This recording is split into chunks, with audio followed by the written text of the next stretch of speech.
ओम शांति। आज का प्रातः क्लास है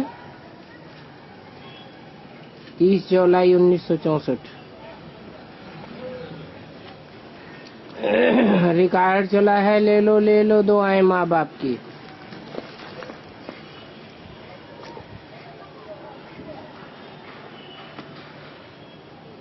आगे है, ले लो दुआएं माँ बाप की, तब उतरेगी गठरी पाप की। कितने जन्मों की गठरी है? 63 जन्मों की पाप की गठरी है। जन्म तो 84 है, परंतु पाप की गठरी 63 जन्मों की है। 84 में से जो 21 जन्म है वो पुण्यात्माओं की दुनिया के हैं। देवताएं पुण्यात्मा हैं। क्या पुण्य करते हैं? आत्म की स्थिति के स्वधर्म में रहने का पुण्य करते हैं, इसलिए उनका कोई पाप नहीं बनता है। बाकी जो 63 जन्म हैं उनमें पाप की गठरी बढ़ती जाती है। अंतिम कलयुग के 84वें जन्म में ये गठरी अति को पा जाती है। तब बाप आते हैं और बच्चों को दुआएं देते हैं। अभी बच्चे माँ बाप की गोद में बैठे हुए हैं, या तो कहेंगे बच्चे स्कूल में टीचर के पास बैठे हुए हैं। माँ बाप की गोद कहेंगे, टीचर की गोद नहीं कहेंगे। बच्चे जानते हैं हम सतगुरु के पास भी बैठे हैं ज्ञान सुनने के लिए, तो ज्ञान सुनने के लिए किससे बैठे हैं? सदगुरु के पास। और पाठ की व्याख्या सुनने के लिए बैठे हैं टीचर के पास, तो टीचर की गोद भी नहीं कहेंगे। ज्ञान सागर तो बाबा ही है। जानते हैं वो परम धाम से पधारे हुए हैं हमको शिक्षा देने के लिए, तो तुम्हारी बुद्धि परम धाम स्वीट होम की तरफ लगी हुई है। भले पढ़ाई तो यहाँ ही है, वहाँ परम धाम में जाकर के पढ़ाई नहीं होगी। यहाँ माता पिता तुम्हारे सन्मुख बैठे हैं, तो भी बुद्धि योग अथवा याद निर्वाण धाम की तरफ हो जानी है। हमको बाप के साथ घर जाना है, फिर विष्णु के साथ घर आवेंगे, तो वो भी घर है और ये भी घर है। विष्णुपुरी ससुर घर में जाना है। पहले तो बाप जो लायक बनाते हैं उनको याद करना है।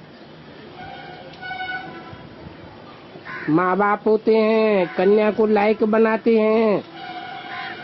ससुर घर जावेगी तो माँ बाप का शो करेगी, तो ससुराल वाले कहेंगे बच्ची तो बड़ी अच्छी सुलक्षणी है। अभी तुम जानते हो अभी तो हम परमपिता परमात्मा के सन्मुख बैठे हैं। क्या कर रहे हैं? पढ़ रहे हैं। बाप बच्चों पर बहुत मेहनत करते हैं, तो ये मेहनत ही बाप की कृपा है। बच्चा बैरिस्टर बनता है तो कहेंगे माँ बाप ने अच्छी रीति पालना की है, पढ़ाया है। तो माता पिता बच्चों के क्रिएटर भी होते हैं,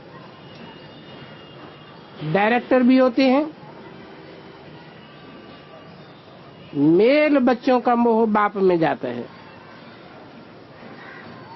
और बच्ची का मोह माँ के पास जाता है।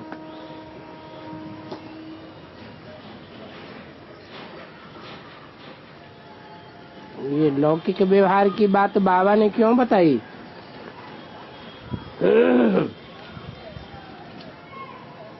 अलौकिक ब्राह्मणों की दुनिया में टैली करने के लिए बताई।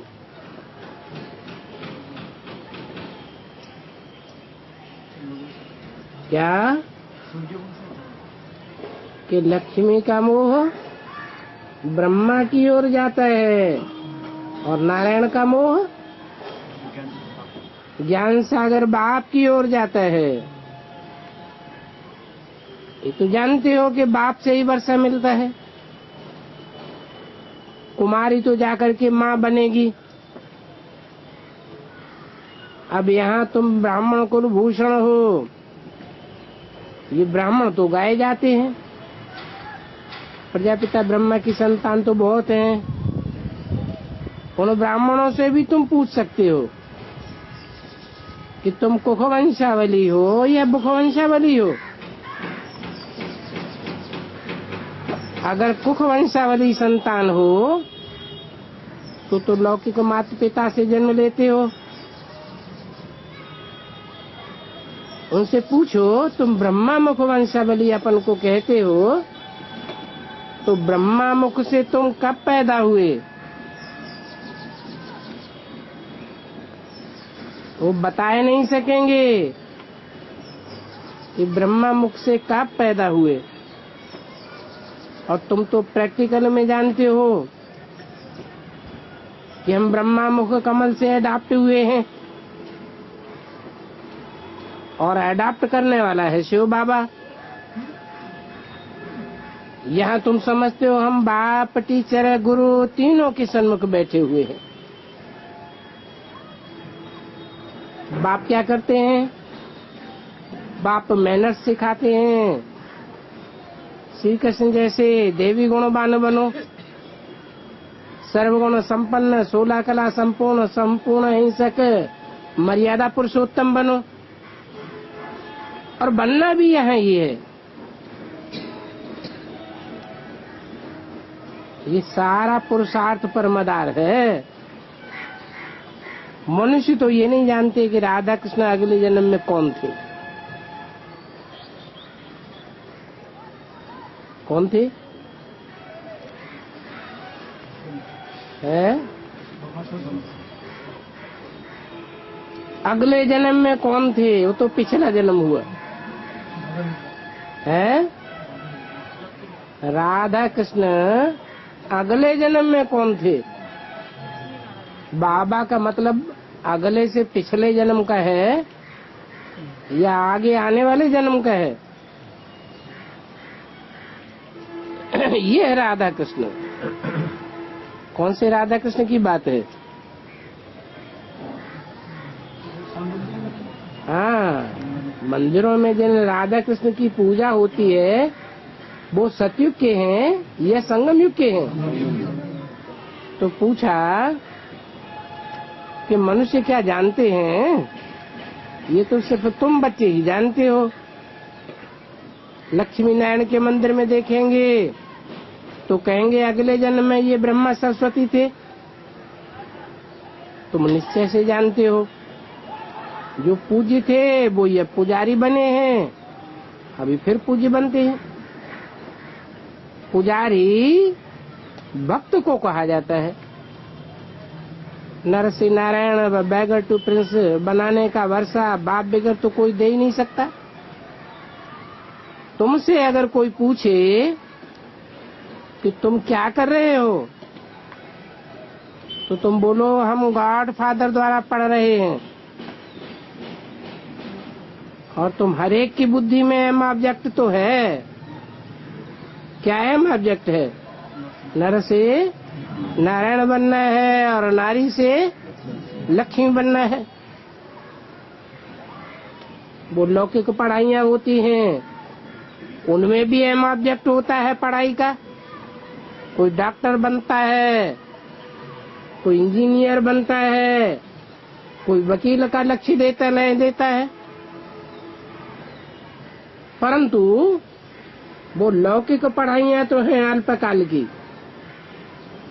एक जन्म का वर्षा मिलता है और बाप से 21 जन्मों का भरपूर सुख का वर्षा मिलता है। तो तुम्हारी बुद्धि में तो पक्की है ऑब्जेक्ट बैठी हुई है। हम बाबा से स्वर्ग का वर्षा ले रहे हैं, बाकी सारी दुनिया तो नरक में जा रही है। ये हमारा वर्षा का वर्षा भी है, और ये वर्षा है लक्ष्मी नारायण अथवा प्रिंस प्रिंसेस बनने का।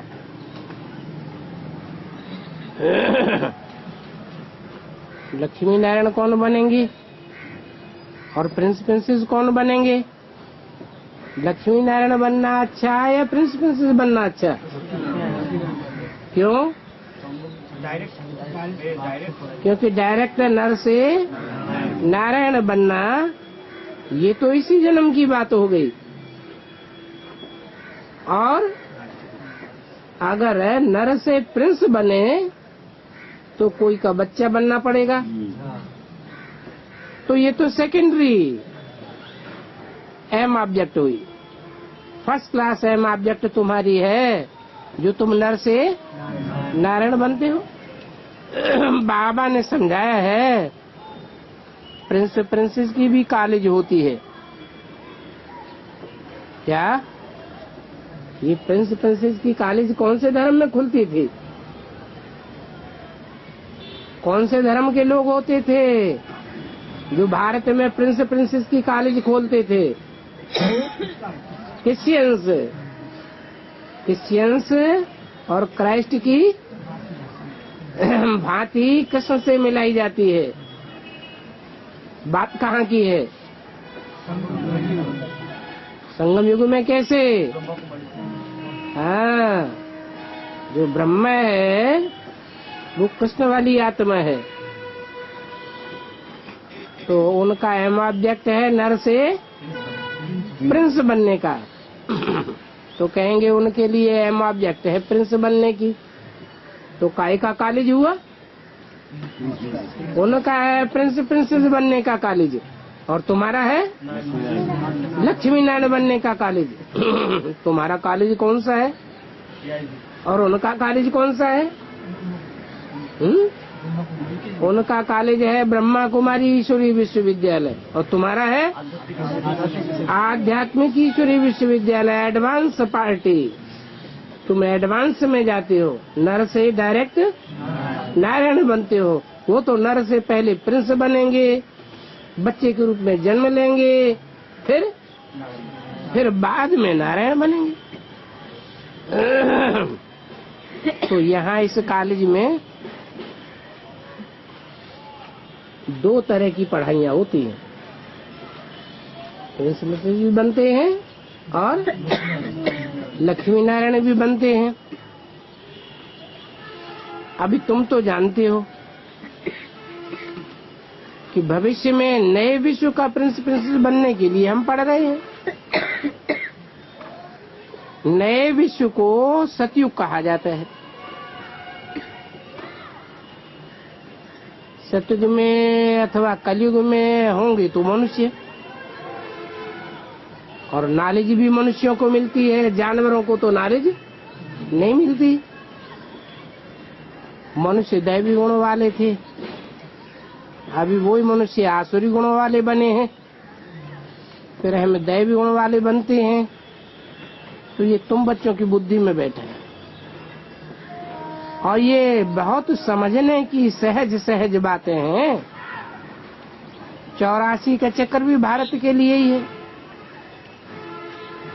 क्यों? और धर्म वाले के लिए नहीं?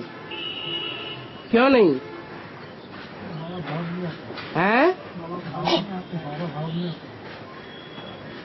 और धर्म वाले स्वर्ग में नहीं आते हैं, 84 के चक्कर में नहीं आते।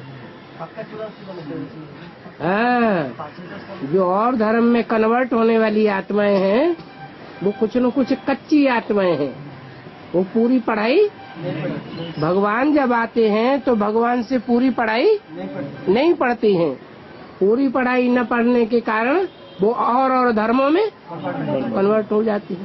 ये तो हिस्ट्री बताती है कि दूसरे धर्मों में भारतवासी कन्वर्ट हुए। कोई दूसरे धर्म के लोग कन्वर्ट थोड़ा ही होते हैं। क्रिश्चियन से कब हिंदू बनते हैं क्या? मुसलमान कब हिंदू बनते हैं क्या? दूसरे धर्म वाले कब कन्वर्ट नहीं होंगे? और भारतवासी हमेशा कन्वर्ट होते रहे। तो ऐसे भी नहीं है कि सब कन्वर्ट होते हैं, सब कन्वर्ट होते हैं। कोई अपने धर्म के पक्के भी होते हैं। जो अपने धर्म के पक्के होते हैं वो है पूरे 84 जन्म लेने वाले। झाड़ का चित्र देखा, क्या देखा? उसमें 84 जन्म लेने वाले कौन से हैं?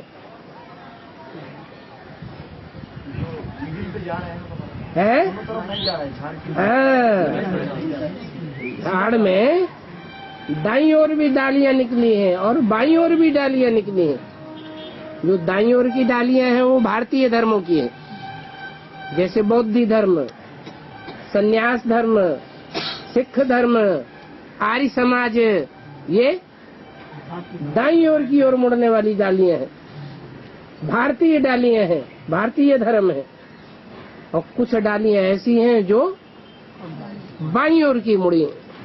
तो जो बाईं ओर की ओर मुड़ी हैं वो विदेशी धर्मों की डालियां, जैसे इस्लाम धर्म, क्रिश्चियन धर्म, मुस्लिम धर्म, नास्तिक आदि।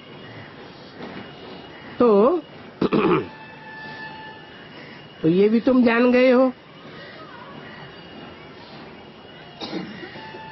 कि तुम दैवी गुण वाले बनते हो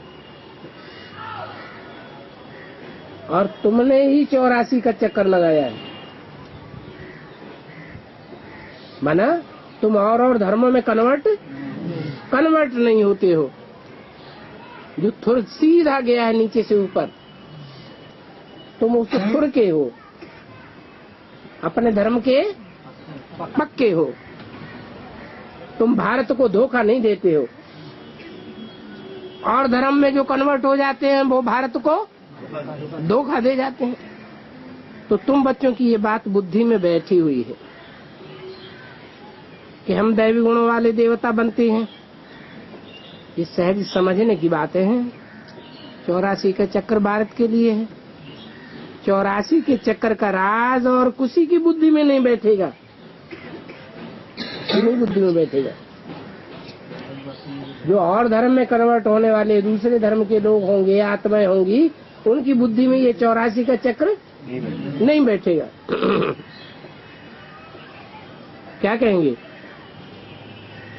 इनकी बुद्धि में नहीं बैठेगा तो क्या कहेंगे?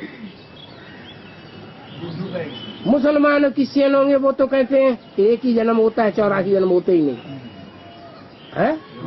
हाँ, और कच्चे कन्वर्ट होने वाले होंगे तो कहेंगे 84 लाख जन्म होते हैं।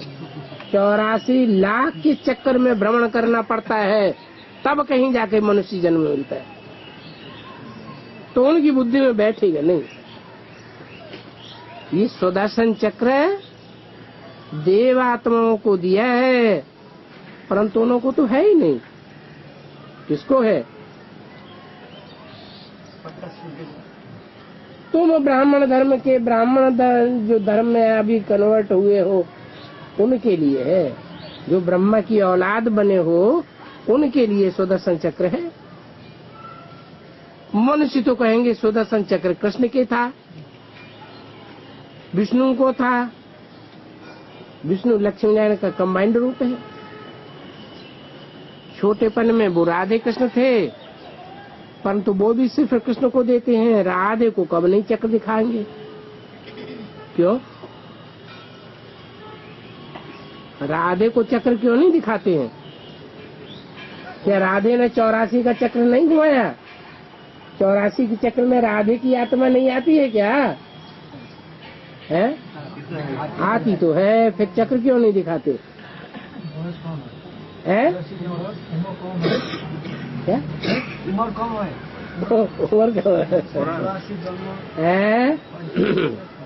अरे वो चंद्रवंशी है और कृष्ण कृष्ण सूर्यवंशी है, तो जो सूर्यवंशी हैं वो पहले या चंद्रमा पहले? सूर्यवंशी पहले, तो उनके जरूर ज्यादा जन्म होंगे।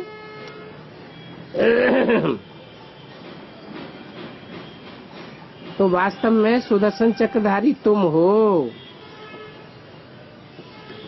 तुम सूर्य के वंशज हो। तुम जानते हो बड़ी वंडरफुल पढ़ाई है ये। पढ़ाई हम पढ़ रहे हैं और वो ही पढ़ाने वाला ज्ञान सागर आया हुआ है। वो मनुष्य सृष्टि का बीज रूप है। कौन? जो ज्ञान सागर बाप हमको पढ़ाई पढ़ाने आया है वो मनुष्य सृष्टि का बीज रूप है, सत्य है, चैतन्य है। आत्मा को ही सत्य और चैतन्य कहा जाता है। शरीर को सत्य व चैतन्य कह नहीं सकेंगे।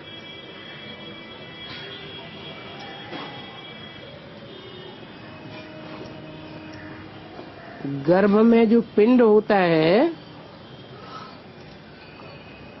6-7 महीने का, वो भी जड़ होता है। बल वो पिंड भी वृद्धि को पाता है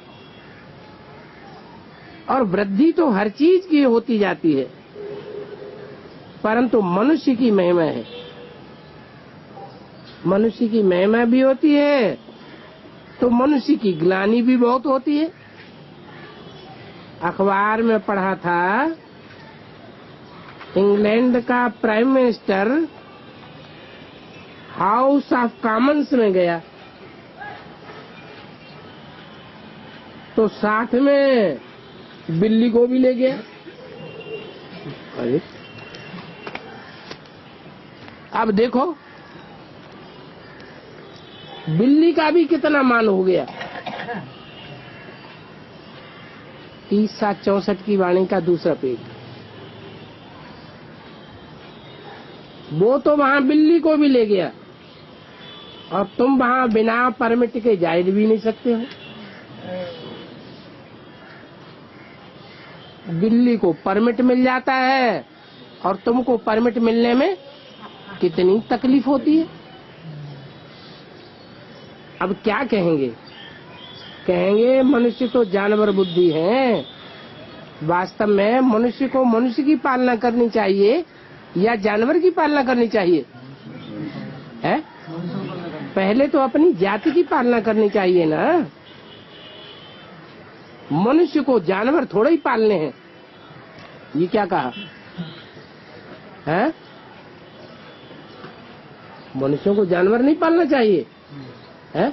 गाय है इसको पालना। अच्छा, कोई शेर को पालता है क्या? परंतु इस समय मनुष्य भी जानवर मिसल बन गए हैं। तुम भी अब समझते हो हम पति जानवर बुद्धि थे। मनुष्य भले याद करते हैं वो गॉड फादर, परंतु जानते तो कुछ भी नहीं है। ऐसे ही बोलते रहते हैं ओ गॉड फादर। क्या जान करके बुलाते हैं? हैं? उन्हें दिखाई पड़ता है गॉड फादर? नहीं, सिर्फ कह देते हैं। अब इससे कहने से फायदा क्या है? बहुत मनुष्य कहते हैं कुत्ता भी भगवान को याद करता है।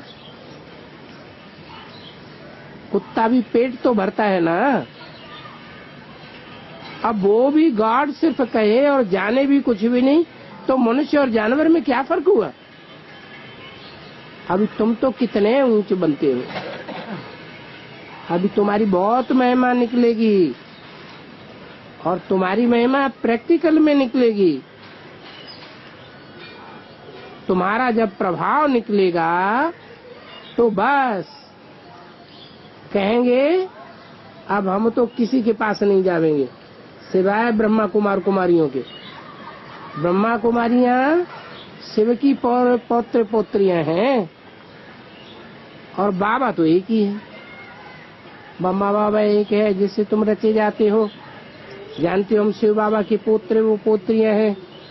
इसमें बूढ़े या जवान आदि की कोई बात ही नहीं होती है।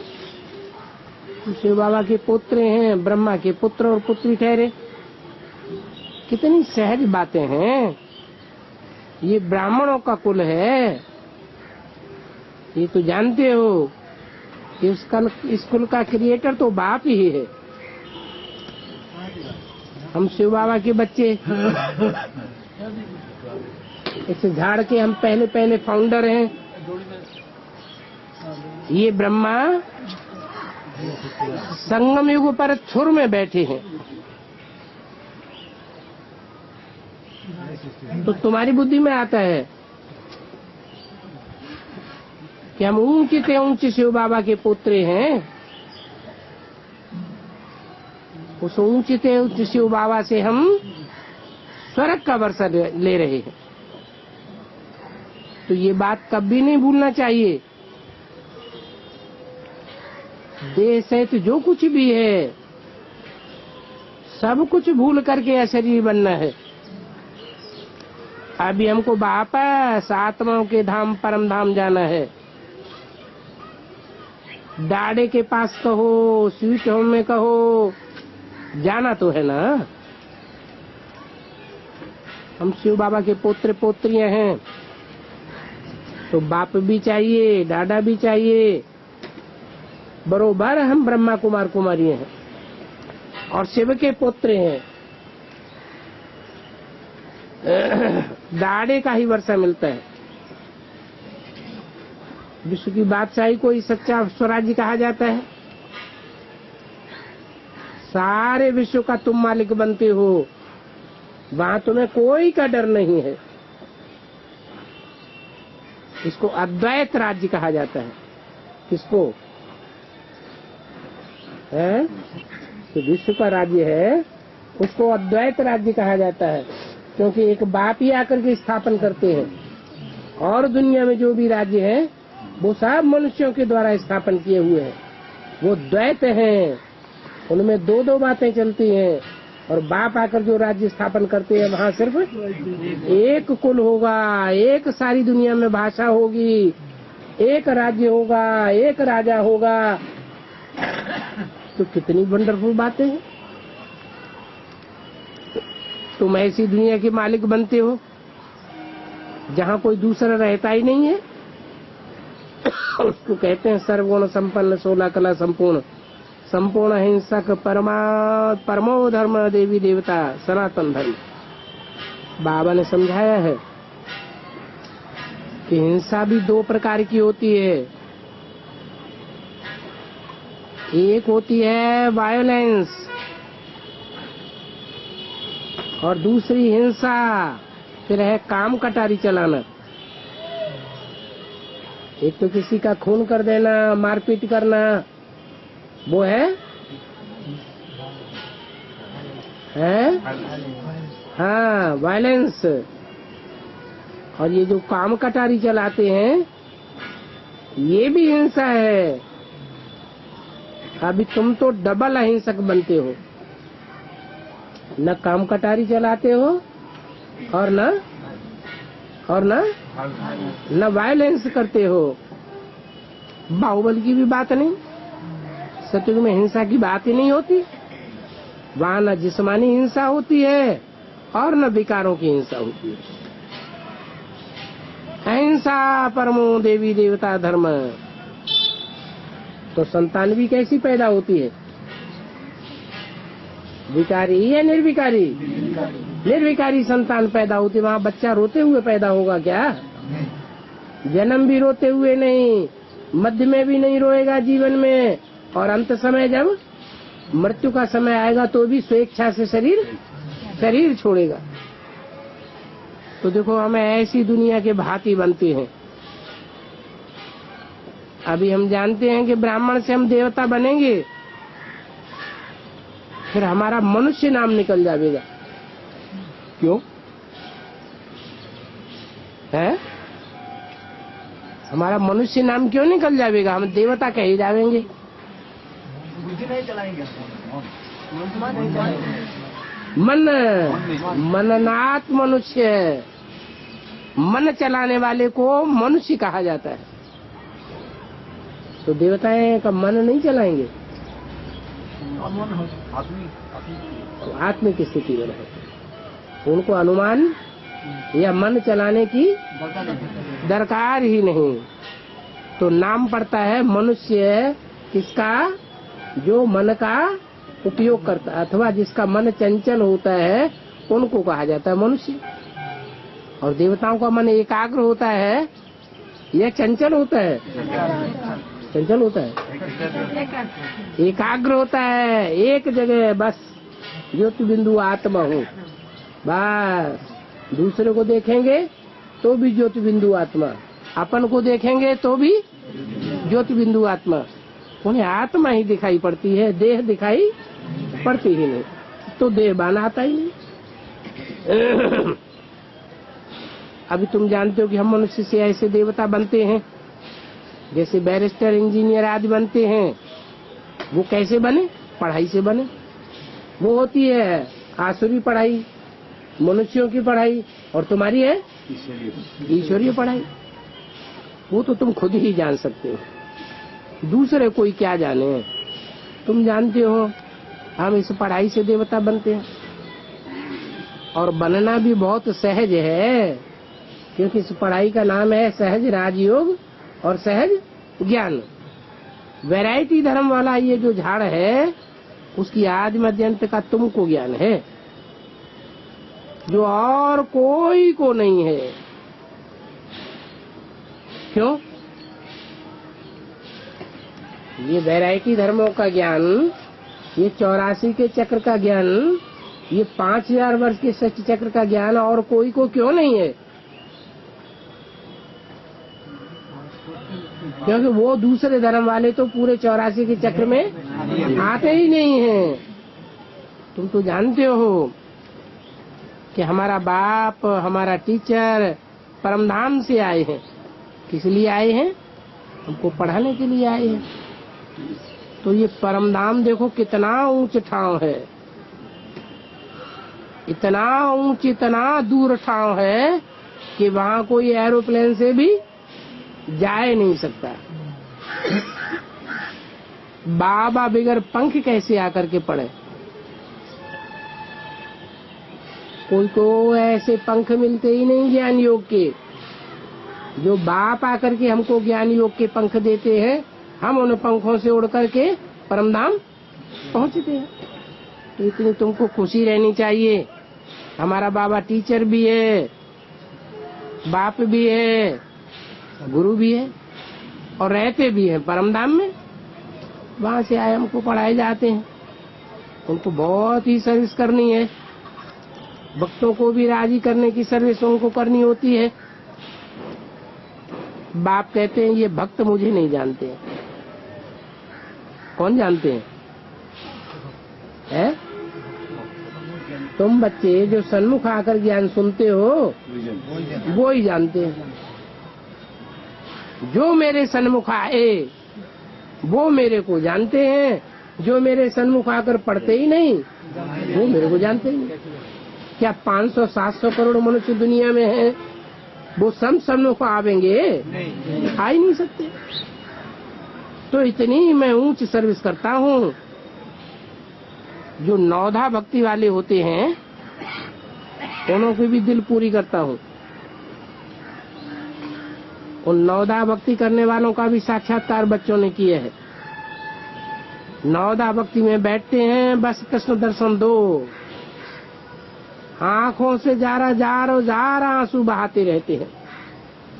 जब ऐसी तीव्र भक्ति करते हैं तब मैं उनको साक्षात्कार कराता हूँ। वो तो वह भक्ति मार्ग। तो इस समय उन्हों को भी राजी करता हूँ।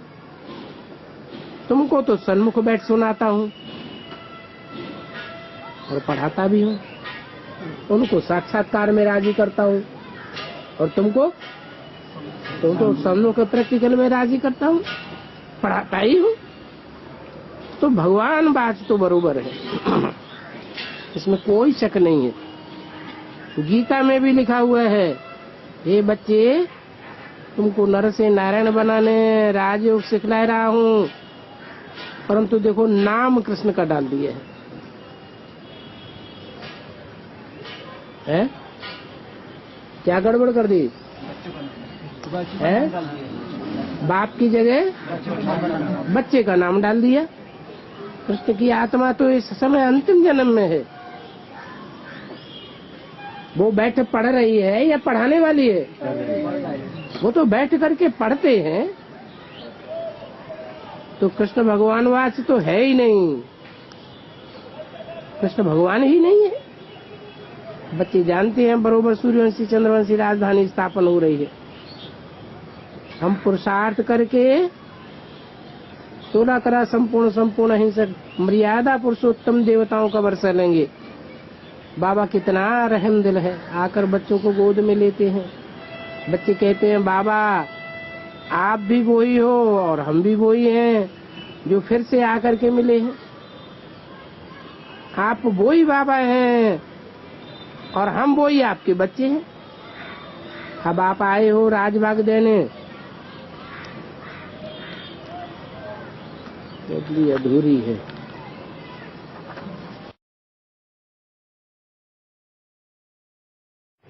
बाबा। हाँ जी। बाबा ने जो लक्ष्य दिया है नर से नारायण और नारी से नारायणी लक्ष्मी बनने की, तो गीता में भी कहा है नारा अर्जुन तुम नारायण बनना है, नारी द्रौपदी तुम लक्ष्मी बनना है।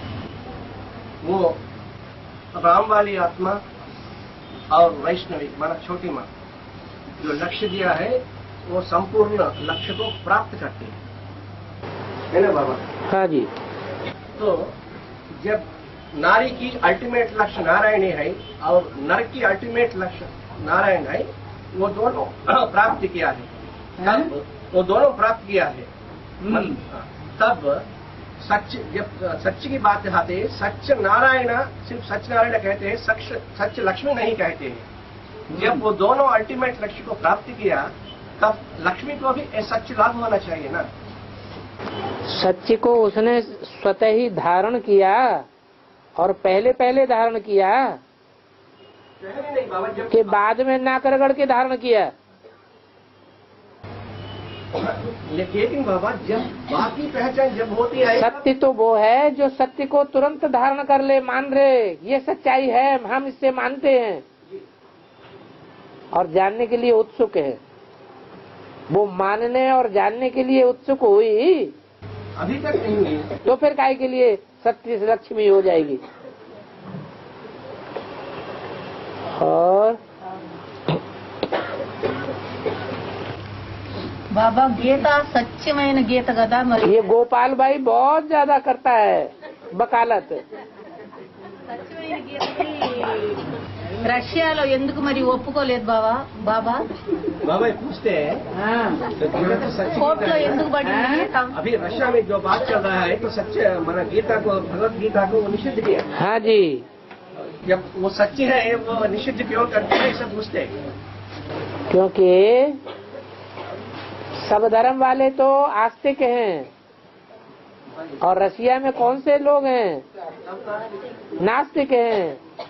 तो अगर गीता को ही झूठा साबित कर देंगे तो सब धर्मों को झूठा साबित कर सकते हैं।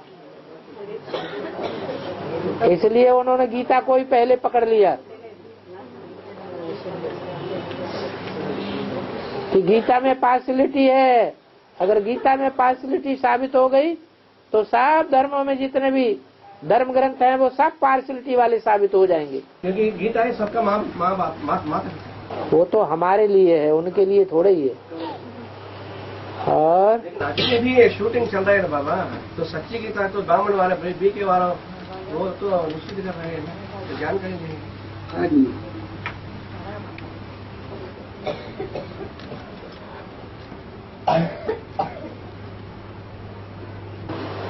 बाबा हाँ जी।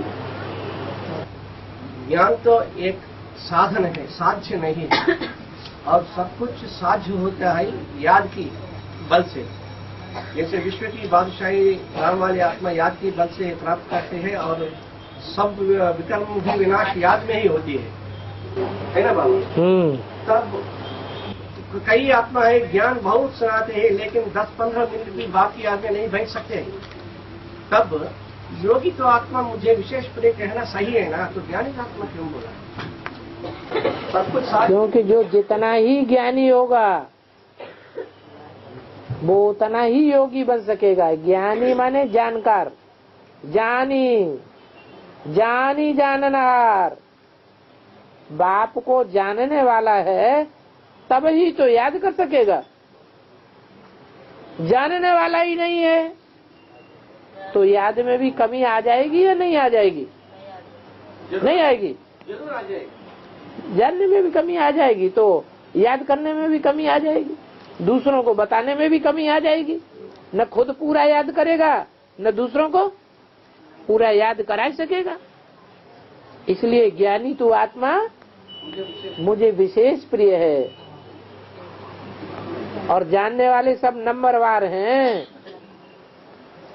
एक जैसे 100% दो नहीं हो सकते।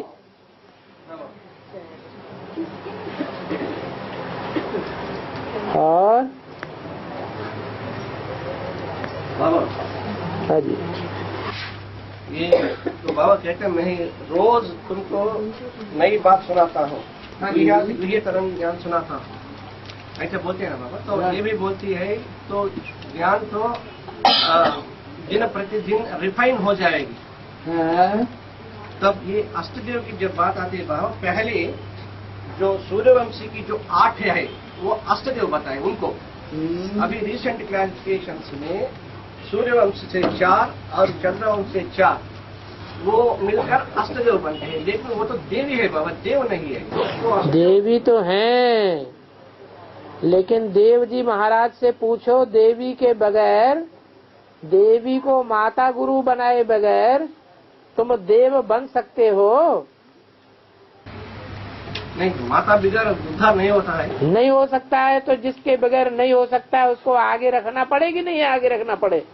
जरूर पड़े बाबा। जब उसको आगे रखेंगे तो नंबर उसके साथ होगा या पीछे होगा? साथ ही होगा। तो इसलिए 4 ऐड करने पड़े। दोनों का एक है वो सब। पहले 4 जो हैं अष्टदेव, उनमें 4 सहयोगी माता गुरु को ऐड किया तो 8 हो जाते हैं। भला 8 हो जाते हैं तो भी 4 जोड़े ही कहे जावेंगे, क्योंकि विजय माला जो है जोड़ियों की माला है। विजय माला में पहला ऊपर जो मणका दिखाते हैं वो युगल मणका दिखाते हैं, मेरू कहते हैं। वो मेरू सिंगल नहीं है, डबल है। इसका मतलब है कि वो 109वां मणका नहीं है। मणके तो 108 ही हैं, परंतु 108 जो भी हैं वो सब युगल मणके हैं। और युगल तब बनते हैं, प्रवृत्ति मार्ग के पक्के तब बनते हैं जब माता गुरु को आगे रखें। तो सीढ़ी के चित्र में भी तो ऊपर जो 4 बहन लोग और 4 भाई लोग दिखाया वो है ना बाबा?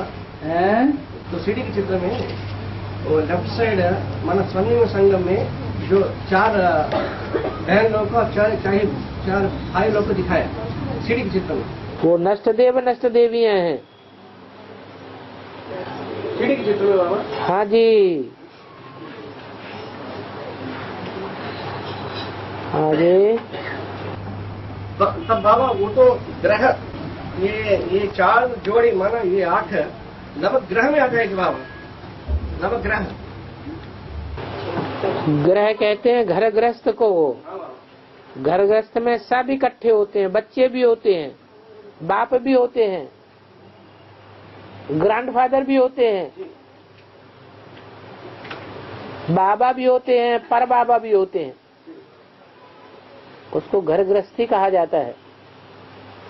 तो इब्राहिम ऊपर से आने वाला है, जिसमें प्रवेश करता है वो माता हो गई। वो कोई से जन्म लेता है वो पिता है, उसका भी बाप है। तो ये पूरा सब मिला करके ग्रह बनता है।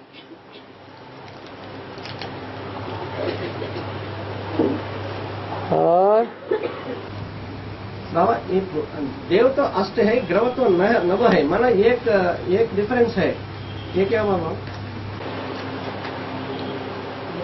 गृहस्थी सब एक जैसे नहीं हो सकते। कोई सबसे जास्ती गृहस्थी भी होगा ना,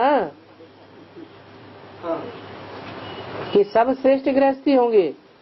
माना नंबर वन होता है नहीं, 8 धर्मों से कनेक्टेड फिर भी गृहस्थी बन सकते हैं। लेकिन जो नास्तिक धर्म है, आर्य समाज, अर्धनास्तिक, वो गृहस्थी नहीं बनाता है, न बनता है। लेकिन ग्रह के रूप में पूजा होती है ना? सन्यासी है पक्का। लेकिन उनको ग्रह की माना नवग्रह के रूप में पूजा होता है ना? ग्रह नहीं है, मठपंथ है वो। तो ग्रह भी 8 है ना बाबा? ग्रह तो 12 भी है। 12 ग्रह, सूर्यवंशी जो 12 नंबर है सभी वंश में। और बाबा ये ग्रह तो अभी दक्षिण भारत में गायन और पूजन भी होती है, दक्षिण भारत में। उत्तर भारत में पूजा नहीं होती है, इसका कारण? नवग्रहों की पूजा उत्तर भारत में भी होती है, दक्षिण भारत में भी होती है। लेकिन एक मुरली में, रिसेंट मुरली में ऐसा बताया, कोई मुरली में ऐसा नहीं बताया कि नवग्रहों की पूजा उत्तर भारत में नहीं होती है। अष्टदेवों की पूजा नहीं होती है उत्तर भारत में, लेकिन नवग्रहों में वो अष्टदेव भी समाये हुए हैं। हाँ, अष्टदेवों के अलग से मंदिर नहीं बनते हैं। दक्षिण भारत में अष्टदेवों के मंदिर हैं, मूर्तियां हैं। इसका कारण क्या हुआ? तो सिर्फ दक्षिण भारत में संगम युग में सबसे पहले ज्ञान को कौन समझते हैं? दक्षिण भारत। तो जो डबल विदेशी हैं वो बाप को पहले पहचानते हैं, इसलिए दक्षिण भारत में प्राप्त होते हैं। और हाँ जी, जोर से बोलो। हाँ, बाप विदेशी बनकर आया। हाँ जी, अगर स्वदेशी बनकर आए तो एक टीका से सर्व संबंध जुड़ेगा। तो मर्यादा पुरुषोत्तम की तरह आए तो राम को एक टीका से भी सर्व संबंध जोड़ना पड़ेगा। हाँ। तो ये मर्यादा पुरुषोत्तम का गायन का मर्यादा पुरुषोत्तम का गायन उस मणके से है जो प्रैक्टिकल में एक के साथ ही संबंध जोड़ता है, सब कुछ, सब प्रकार के, जिसे कहते हैं लक्ष्मी वाली आत्मा, राधा वाली आत्मा, वही मर्यादा पुरुषोत्तम का पार्ट बजाती है। और बाबा माता से तो प्रश्न है बाबा, क्या कहना हिंदू क्या किया बाबा? तो भारत देश को क्या सोना की चिड़िया ऐसा बोलते हैं ना बाबा? इसका माना, इसका बैकग्राउंड क्या है? भारत देश है सोने की चिड़िया। हाँ जी, भारत देश में। देश में रहने वाला कोई अलग होता है और देश अलग होता है। देश अलग होता है। देश अलग होता है और देश में रहने वाला अलग होता है। देश ही एक ही होते हैं, देश में रहने वाला भी होते हैं क्या? एक है भारत देश, जिसे कहते हैं भारत माता, और उस भारत माता में रहने वाला है कोई पक्का भारतवासी, वो हुआ रहने वाला। हम सब क्या हैं? भारतवासी हैं। तो भारत देश है सोने की चिड़िया। उस चिड़िया को सब मुट्ठी में करना चाहते हैं, सब चाहते हैं हम लक्ष्मी को भरें, लेकिन ऐसा ड्रामा नहीं है।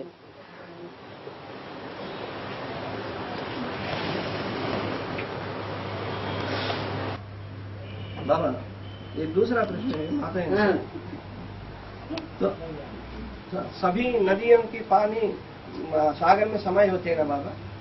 हाँ, ऐसा। और सागर की जो पानी है वो कैसा माना? हाँ, तो सागर की पानी ऐसा टेस्ट कैसा होता है? नमक जैसे बना है।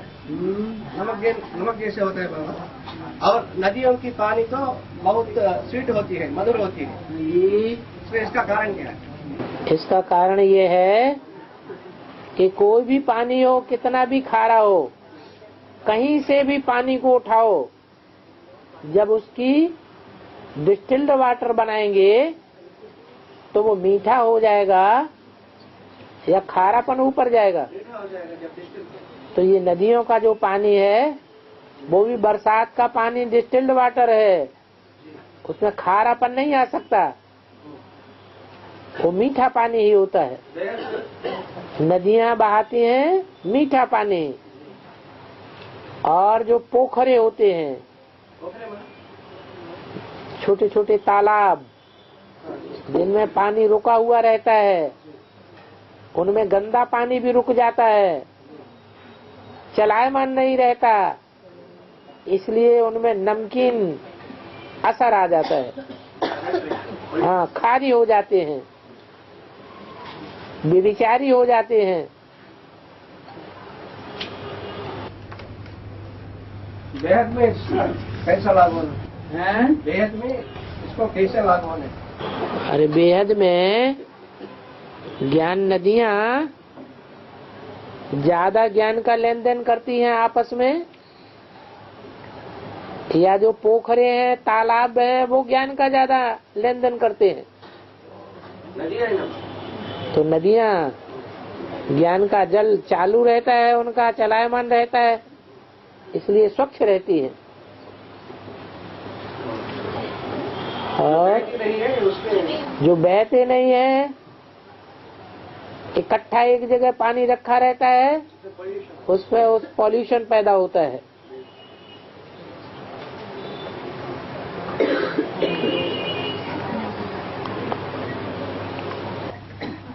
బాబా కింద 7 లోకాలు పైన 7 లోకాలు 14 లోకాలు ఉన్నాయి అంటారు, ఉన్నాయా లేవా? बाबा नीचे जो 7 लोग बता दे रहे बाबा, ऊपर नीचे 7 लोग और ऊपर 7 लोग बताते हैं, बता रहे ना सर? तो ये सच्चे झूठे तो पूछ रहे हैं। दुनिया में जो भी कल्पना हुई है वो सब कल्पना कभी साकार हुई है। 7 लोग ऊपर हैं, माना 7 नारायणों का राज्य ऊपर भी है। वही 7 नारायण जब दूसरे धर्मों में कन्वर्ट हो जाते हैं तो दूसरे धर्मों में जाकर दूसरे देशों में राज्य करते हैं, वो फिर नीचे हैं। तो 7 लोग नीचे हो गए, 7 लोग ऊपर हो गए, 14 भवन कहे जाते हैं।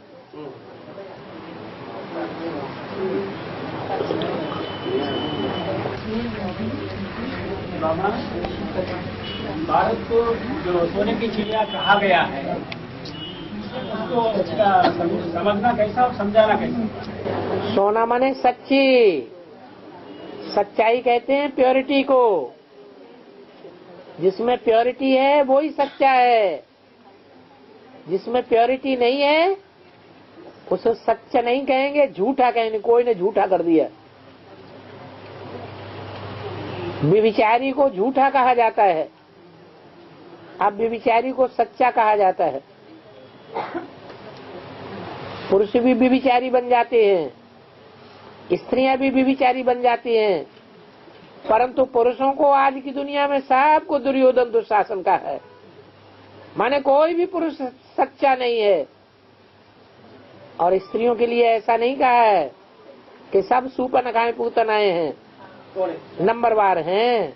और कोई ऐसी भी है जो 100% सच्ची है, उसमें झूठापन बिल्कुल गिरा ही नहीं। भारत माता शिव शक्ति अवतार।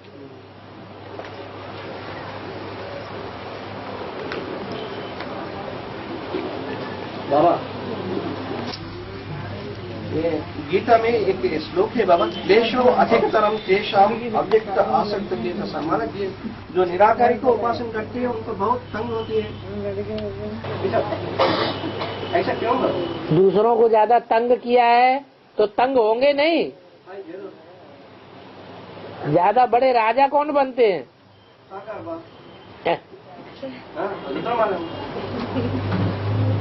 जो बड़े से बड़े राजा बनते हैं वो बड़े से बड़े धर्मपिताएं भी तो बनते हैं। जो स्थापना करेगा तो पालना भी करेगा, वो विनाश भी करेगा। इसलिए जो बड़े बड़े राजाएं बने हैं उन बड़े बड़े राजाओं ने ज्यादा क्लेश दिया है, दूसरों को ज्यादा दुख दिया है, या जो छोटे मोटे राजा हैं या प्रजा वर्ग के लोग हैं उन्होंने दुख दिया है, तो उनको भुगतना नहीं पड़ेगा। उनका अव्यक्त स्टेज ज्यादा है। अरे देह का सुख साकार में ज्यादा किसने भोगा है? राजा ने भोगा, बड़े बड़े राजाओं ने भोगा है। तो साकार से ज्यादा सुख भोगा है तो निराकारी स्टेज में उन्हें रहना पड़ेगा कि नहीं रहना पड़ेगा? बस मतलब जास्ती पुरुषार्थ करना पड़ता है उनको अव्यक्त स्टेज। निराकारी स्टेज में रहने का भी पुरुषार्थ ज्यादा करना पड़ेगा और विघ्न बाधाएं भी उनके सामने जीवन में ज्यादा आएंगी।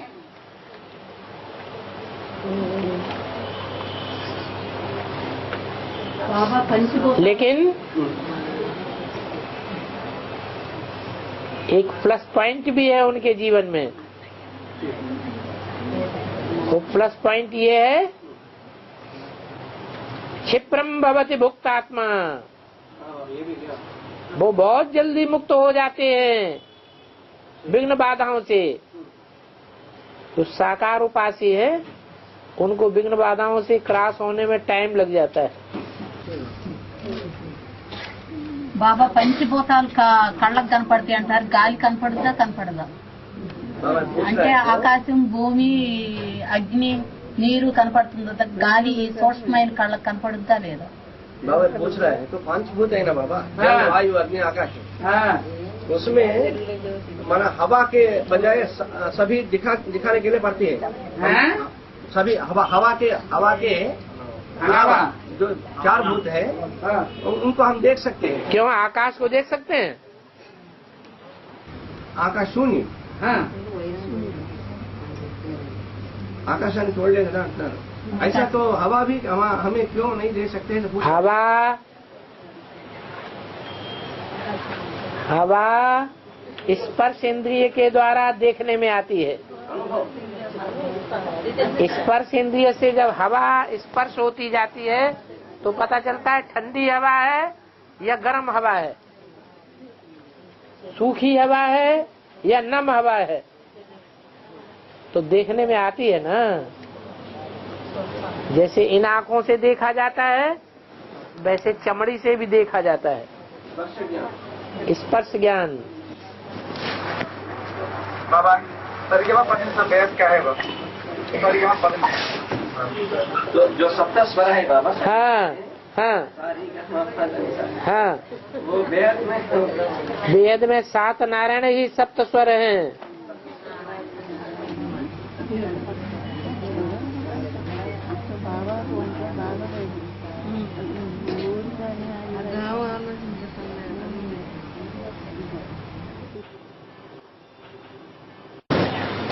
और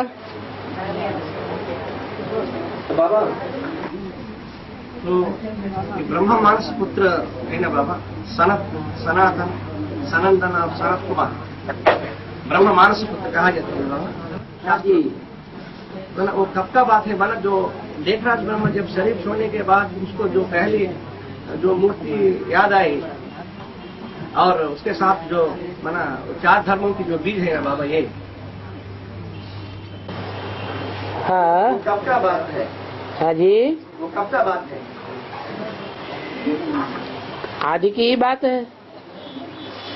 विनाश और स्थापना साथ साथ होते हैं, ये आगे पीछे होते हैं।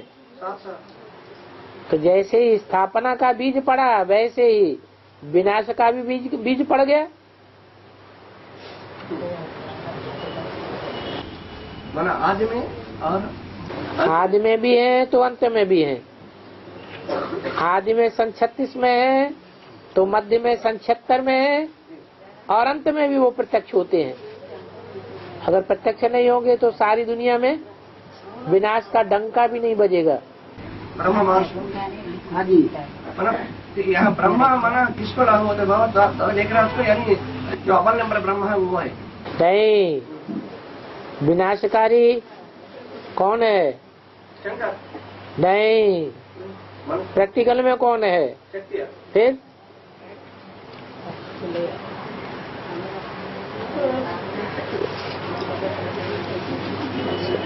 जगदम्बा हो सकता है, यानी ब्रह्म। हाँ जी,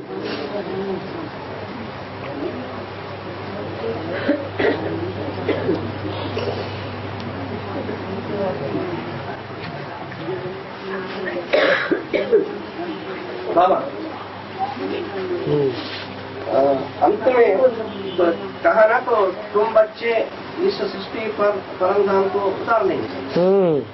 मतलब अंत में सबकी याद एक बाप की तरफ होती है ना बाबा, अंत में। तब अंतमति स्वगति होता है। माना एक बाप की माना निराकार स्टेज, आत्मिक स्टेज रहती है। जब ये बर्फ से ये 4.5 लाख नंबर वार बर्फ से बाहर निकलती है, तब जिससे खींच होता है माना वो वहां जाता है। माना जब अंत में एक बात की याद होता है तब दूसरे को खींच कैसा होता है बाबा? तो आत्मा कोई स्थूल चीज है या वाइब्रेशन मात्र है? वाइब्रेशन है।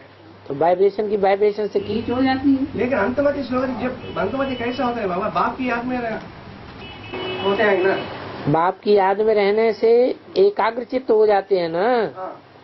तो जो एकाग्रता है वो सबकी एक जैसी है या नंबरवार है? नंबरवार है। तो वाइब्रेशन भी उनका नंबरवार बन जाता है। माना दूसरे की याद भी रहते हैं ना बाबा? कोई का वाइब्रेशन सारी दुनिया को कवर करेगा, कोई का वाइब्रेशन सारी दुनिया को कवर नहीं करेगा। जैसे शिव है, जब निराकारी स्टेज में परमधाम में स्थिर होता है तो सारी दुनिया की सर्व आत्माओं को कवर करके रहता है। ऐसे नहीं कि वो ऊपर है या नीचे है या दाईं ओर है या बाईं ओर है, नहीं, उसका सारा वाइब्रेशन है तो बिंदु, लेकिन इतना सूक्ष्म बिंदु है कि सारी दुनिया की आत्माओं को कवर करके रहता है वाइब्रेशन मात्र से।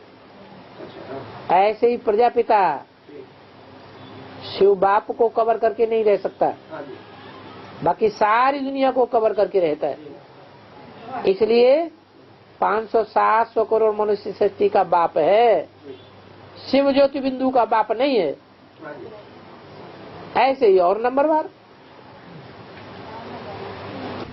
तो लिमिटेशन होता है बाबा, नंबरवार कवर करने में लिमिटेशन होती है। जब प्रकृति पति के साथ होती है, जब प्रकृति पति के साथ होती है, साथ होती है तब विनाश नहीं करती। जब जुदा हो जाती है तब विनाश करती है। ठीक है, तो ये शब्द में या वृहत में इसका कैसा लागू बनाएगा? अभी वर्तमान में प्रकृति पति के साथ है या जुदा है? प्रैक्टिकल में तो पुरुषार्थ नीचे गिर रहा है या ऊपर उठ रहा है? नीचे गिर रहा है। ऐसे ही है। तो विनाश होने के बाद प्रकृति साथ जब साथ देती। प्रैक्टिकल में विनाश देखने में आ रहा है, लेकिन प्रैक्टिस बढ़ रही है या घट रही है याद की? है किसका? ज्ञान की जो प्रैक्टिस है वो गहराई में जा रही है या उथला उथला ज्ञान ले रहे हैं? हाँ, ऐसी गहराई में जाते जाते एक ऐसी स्टेज आएगी कि प्रकृति का जो मूल आधार है वो पकड़ में आ जाएगा।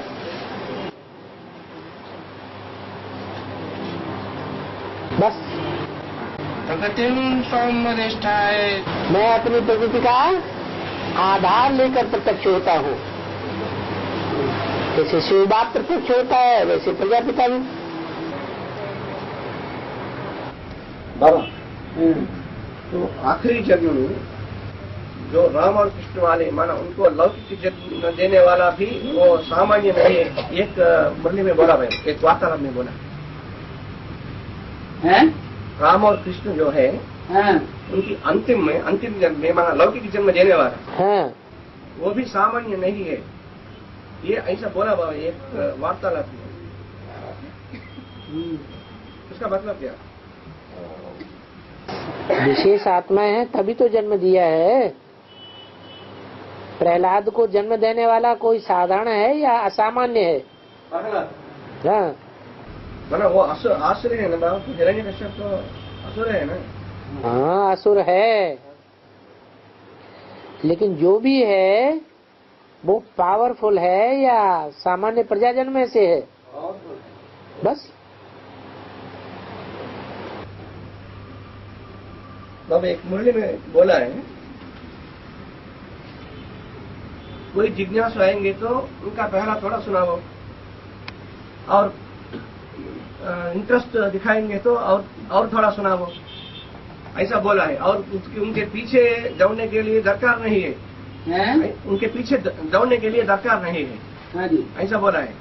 लेकिन दूसरी तरफ बोलते हैं तुम ब्राह्मणी जैसे हो, तुम भ्रू ज्ञान की भ्रू करना है।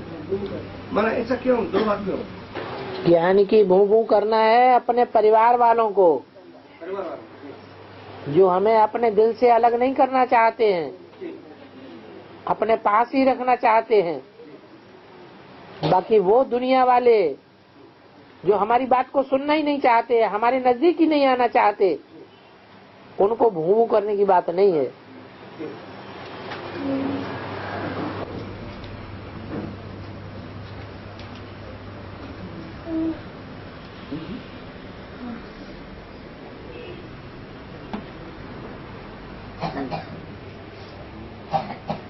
बाबा ये भाई पूछ रहे हैं असल संघारिणी जगदम्बा है ना बाबा? हाँ जी। फिर राम को रावण क्यों बनना पड़ता है? राम को रावण क्यों बनना पड़ता है? अंत में राम ही रावण बनता है ना बाबा, बोलता है ना। ये क्या तो, हाँ? जगदम्बा से रावण बनने का क्या कनेक्शन? हाँ ना, जगदम्बा नहीं बाबा। तो असुर संहार जो है, असुरों का संहार करने के लिए शक्तियां निमित्त बनते हैं ना। निमित्त बनती है। निमित्त माने साकार में निमित्त बनती है, लेकिन प्रेरक शक्ति कौन है? प्रेरक शंकर है। फिर माना तब रावण शंकर को कहा जाता क्या? इसीलिए रावण क्यों बनना पड़ता है? इसीलिए कि प्रेरणा देने वाला ज्यादा पावरफुल है या लेने वाला ज्यादा पावरफुल है, बस। मैंने शंकर का रूप है रावण है बाबा। अच्छा मैं तो समझना है कि जो योगियों में रमण करता है वो राम है। वो राम है। योगियों में रमण करता है तो क्या भोगियों में रमण नहीं करता है? भोगियों में रावण करते हैं बाबा, रावण करते हैं ना। भोगियों में रमण करता है इसलिए रावण है, योगियों में रमण करता है इसलिए राम है। टाइम का फर्क है।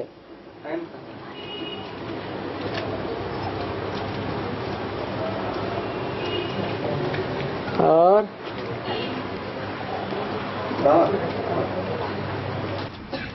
ये माना एक खंड की पॉइंट एक है बाबा। तो श्रीमत क्या और किसकी जो भी डायरेक्शन मिलते हैं डायरेक्ट बाप द्वारा मिलती है, चाहे निमित्त आत्माओं और दादियों द्वारा मिलते हैं, उसको रिगार्ड देना आवश्यक है। इसमें ना बहाना देना ना अलबेलापन करना है। और दूसरी पॉइंट यही है, बीके की मत मिलती है तो भी जांच करनी होती है, यह मत राइट है या रॉन्ग है, माना श्रीमत से टैली करना पड़ता है। ऐसा क्या? हाँ जी। माना दो वाक्य उनको रिगार्ड देना भी चाहिए, और ये भी बोला है उनको श्रीमत से टैली करना है, वो सही कहते हैं रॉन्ग कहते हैं। बीके से मत मिलती है, थोड़े कहा पीबीके से मत मिलती है। बीके से कहाँ है वो? है बीके बोला है। बीके में और पीबीके में अंतर है या नहीं है? और बाबा तो 8 और 108 और 16,108 इसको नंबरिंग दिया बाबा ने, क्लासिफिकेशन दिया। माना 8 को डिस्टिंक्शन बताया और 108 को फर्स्ट क्लास बोला है और 16,108 को सेकंड क्लास द्वितीय श्रेणी बोला है। ऐसा तो रूहानी सेना में महारथी, घोड़े सवार और जो जमीन पर युद्ध करने वाला, वो 3 कैटेगरी बताए, उनको भी कोई खास नंबर है क्या नहीं? माना तो असदेव को डिस्टिंक्शन बोला है, डिस्टिंक्शन माना क्लासिफिकेशन किया है। 108 को फर्स्ट क्लास और 16,108 को सेकंड क्लास, ऐसा बोला है। ऐसा रूहानी सेना में भी 3 प्रकार की सेना है, जो महारथी है, घोड़े सवार है और तीसरा है जो जमीन पर युद्ध करने वाला। उनको भी कोई नंबरिंग दिया है, माना क्लासिफिकेशन किया है। नंबरिंग दिया नहीं है? माना तो 8 जैसे 8 डिस्टिंक्शन है और 108 फर्स्ट क्लास है, ऐसा महारथी और घोड़े सवार और तीसरे ग्रुप है। पैसा क्या ज्यादा ग्रेड दिया क्या, ऐसा पूछने का मतलब है गोपाल भाई? उनका नंबरिंग नहीं है? नंबरिंग है तो 4.5 लाख नंबरिंग किसके हैं? 4.5 लाख माना वो तो 4.5 लाख में नंबरिंग होता है ना बाबा। तो प्रजा नहीं है? प्रजा है वो तो, वो माना जमीन पर युद्ध करने वाला है। तो युद्ध करने वाले वो भी नंबर हो गया ना, लड़ाई लड़ने वाले। और घोड़े सवार कितना है? घोड़े सवार एक है महारथी। इसमें किस कौन सी माना? महारथियों में भी 2 प्रकार के हैं, एक हाथी सवार है और दूसरे रथ के ऊपर सवार हैं। दूसरे हैं वो जो रथ के ऊपर सवार हैं, वो तो महावीर हो गए। हाथी सवार माने महारथी, और जो 16,000 हैं वो घोड़े सवार। घड़ी में आगे, घड़ी में पीछे।